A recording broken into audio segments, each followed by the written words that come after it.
Darvin, so you end up getting the win, which of course is objective number one for you. But what did you see down the stretch there, up 10, that 10-0 run for Utah to send the game to OT? I thought we kind of walked the ball up the floor. You know, they were charging, obviously, making a run. And we got the ball, and we kind of were walking. And it's the end of a long road trip. Guys on the floor played a ton of minutes. So circumstances were definitely at play, but we found a way. But, you know, when you're in that type of position where you're not playing with any pace and for credible reasons, the ball tends to not make it to the paint. And a couple of those shots and those possessions offensively, we didn't pierce the paint or penetrate the paint. Then when we did get one, 80 missed a shot he makes a 99 out of 100 in his sleep. So that one time it rimmed out, but my hat's off to our guys, man. The way they competed on this trip, this was not an easy trip by any stretch of the imagination.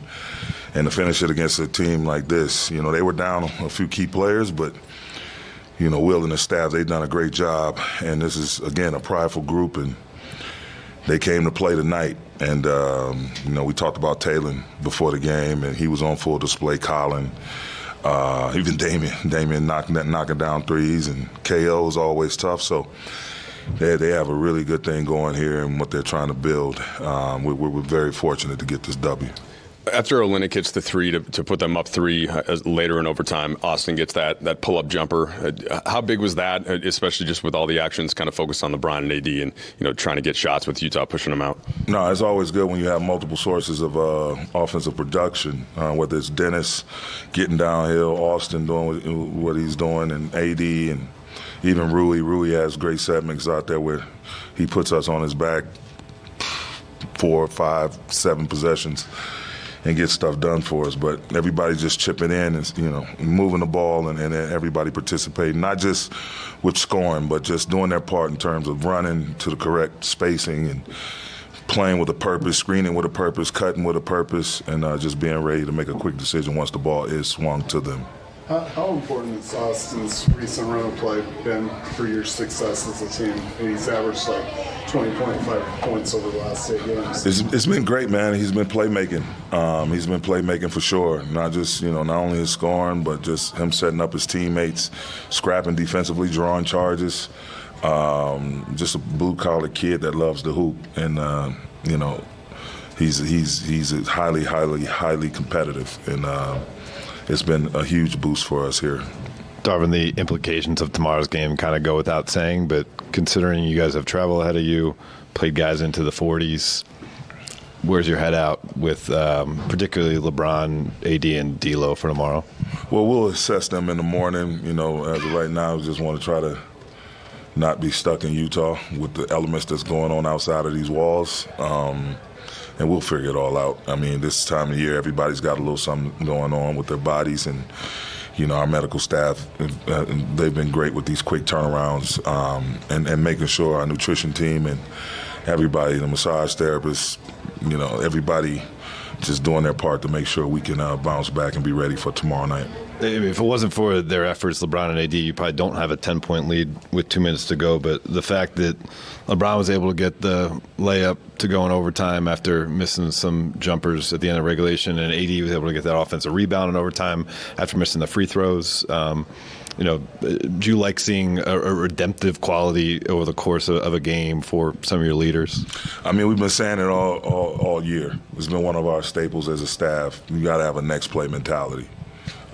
You get depressed about missing a layup or missing free throws, that's going to spill. And early in the year, I don't know if we win this game because guys are so disappointed and want things to go right. And that split second you drop your head or you get disappointment and you lag back on defense or something like that, that lead just grows and their confidence grows. So you got to have a short memory in terms of making mistakes or making plays that you normally make, and just be ready to go out and compete the next possession after next possession after next possession to prevent that from happening.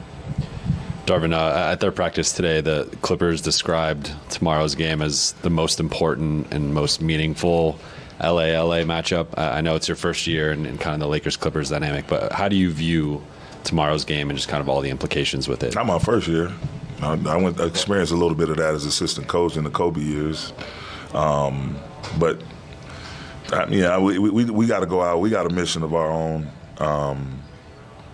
It's going to be a great game, great matchup. But, we have our short-term business we need to take care of and our long-term business we need to take care of. And this is one of the moments that we need to try and conquer, just like every other game.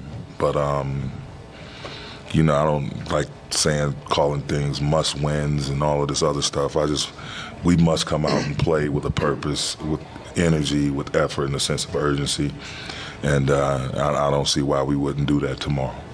Darvin, a couple. Austin had to go back to the locker room with the stinger, and even when he came back, he was kind of shaking it out. Is he okay? Is that going to be anything? Yeah, no, he was able to finish and continue on. Our people will look at him and make an assessment, but unless you chop his arm off, you're not going to keep him out the mix. That's probably right.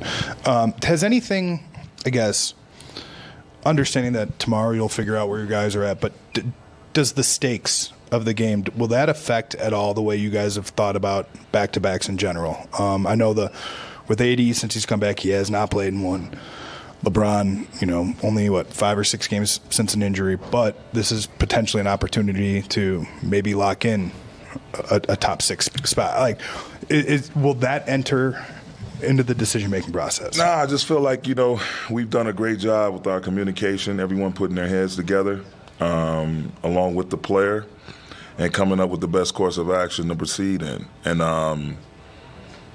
we prioritize a player's health first and foremost, regardless of what the stakes are, what's at the implications of a win or a loss, all of that. We need our players to know that we care about their health first and foremost. So once we do that in the morning, and again, we got a flight to catch, we get back to LA, guys wake up, they see our medical team, communication starts to happen, we'll go from there. But we don't want to speculate, the night just coming off this, it's a tough win to get. And again, that'll take its course once we wake up in the AM. Just starting backcourt, Austin and Dennis had combined 46 points, combined 10 assists. How much did that help you guys tonight, and will they help you guys going forward? Oh, yeah, definitely. That 1-2 punch of those two, their games totally complement each other. And, when we get D'Lo back, you throw him at that 3-headed monster, those 3 guys, they're all able to make plays. They're all able to knock down big shots. They all play big in big moments. All high IQ, smart basketball players. So it's great. And then, all 3 of them can carry you during different segments of the game and go out and win games. And Dennis sometimes, he may struggle offensively at times, but what he gives us defensively, that constant pressure and the smart and getting key steals and just taking charges and drawing basically the toughest perimeter matchup night in and night out. My hat's off to him. He's really been a true soldier for us the entire season. But it's great to see those guys having success, and it takes a little pressure off Bron and AD to go out and have to make the play every single possession. They can not necessarily take plays off, but they don't have to carry all of that weight and carry the load that they normally would. Not to put too fine of a point on this, but is it still the medical team's decision on AD in terms of what would happen tomorrow? It's a group decision. If we see that we can't, they won't have any issues in terms of their health and we're not putting them at risk, then we'll proceed. If there's any kind of question marks, we'll walk through them, talk through them, and go from there. Thanks, Coach. Yep.